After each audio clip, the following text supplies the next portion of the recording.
Born all around, the followers of Manson were growing up while he was committing his early crimes. The main member of the group of Manson followers were Linda, Bobby, Patricia, Leslie, Susan, and Charles Tex.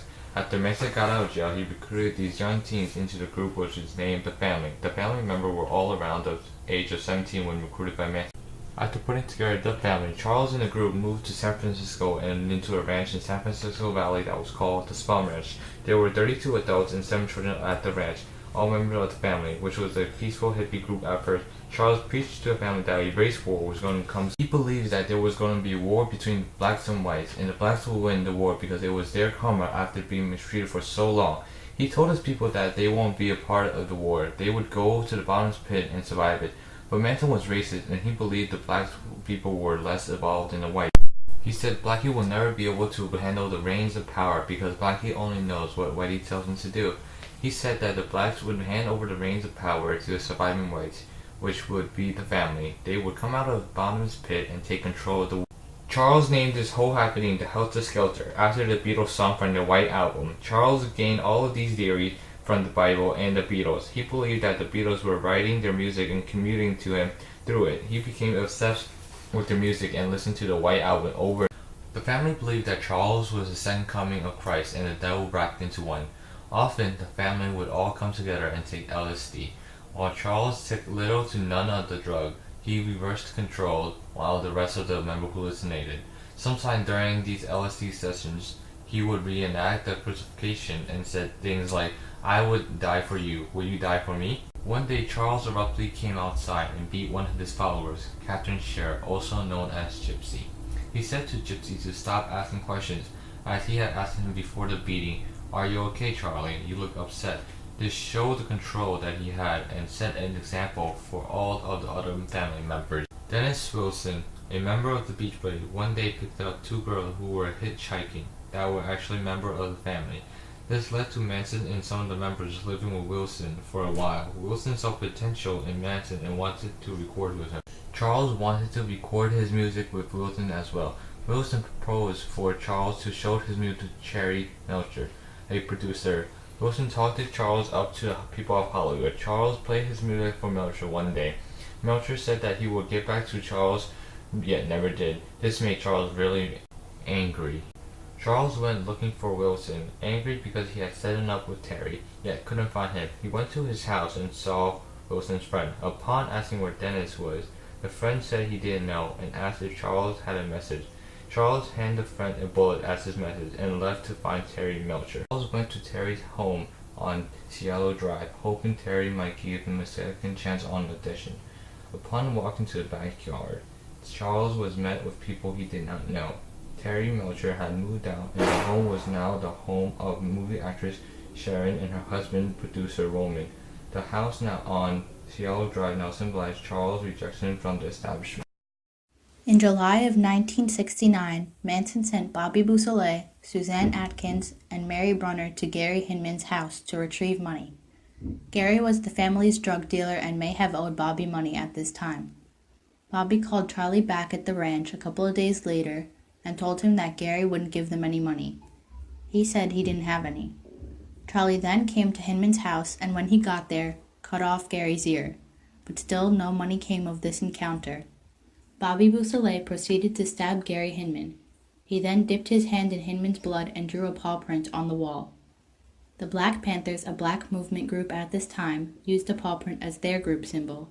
Drawing the paw indicated that the Panthers had committed this murder.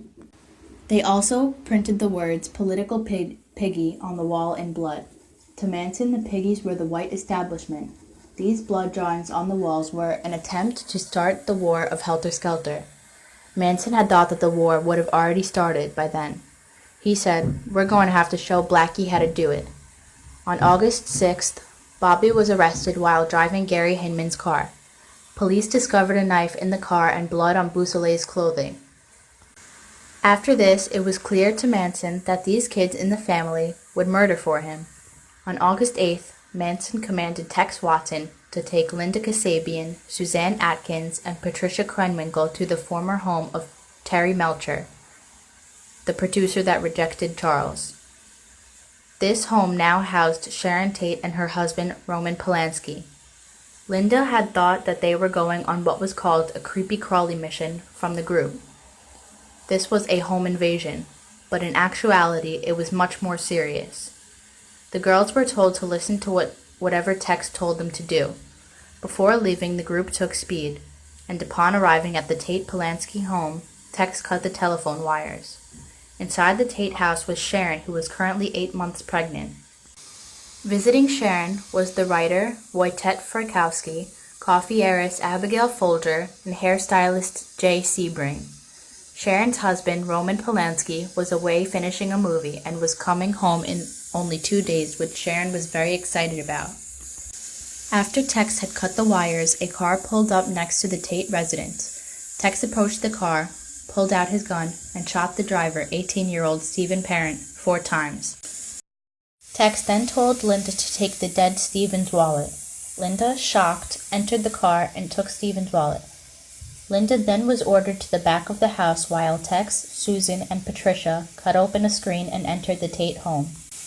They gathered the occupants of the home into the living room of the house and tied Sharon, Jay, and Abigail together by their necks and threw the rope around a beam in the ceiling to secure it very tightly. Tex then said, "You're all going to die." This is when everyone started begging and pleading for their lives, but there was no mercy. Wojtek Frykowski was stabbed 51 times, shot twice, and hit over the head with a revolver 13 times. Abigail Folger was stabbed 28 times. Jay Sebring was shot and stabbed 7 times. Sharon Tate was stabbed 16 times with rope burns around her neck. Suzanne Atkins reports that she had wanted to cut Sharon's unborn baby out of the womb. Susan wrote the word pig on the front door of the home in Sharon's blood. Linda Kasabian had not killed anyone or took part in any of the violence on that night. She was just horrified. Manson wanted these murders to ignite helter-skelter, and it did not matter who died. Manson figured that if he could choose anyone to die, it would be the people who lived in the house that symbolized show business's rejection of him. So he chose Terry Melcher's old home that had occupied Sharon Tate and her friends on that gruesome night. After these murders, fear spread and the sale of guard dogs and guns rose in the Beverly Hills. Manson had a list of people to kill, such as Frank Sinatra, Liz Taylor, Rich Burt, Steve McQueen. They wanted to kill as many as they could. On August 10th, 2 days after the Tate murders, they went looking for victims and chose Lino and Rosemary LaBianca from Los Angeles. Lino owned a chain of supermarkets, and Rosemary ran a successful boutique. Charlie went to the killings this night because he said that the other murders had been too messy and he would show them how to do this. He went into the home of the LaBiancas and tied the old couple up. He then came back to the car full of family members and chose which people he wanted to kill the couple. He chose Tex Watson again, Patricia Krenwinkel again, and Leslie Van Houten, who hadn't been present at the Tate murders.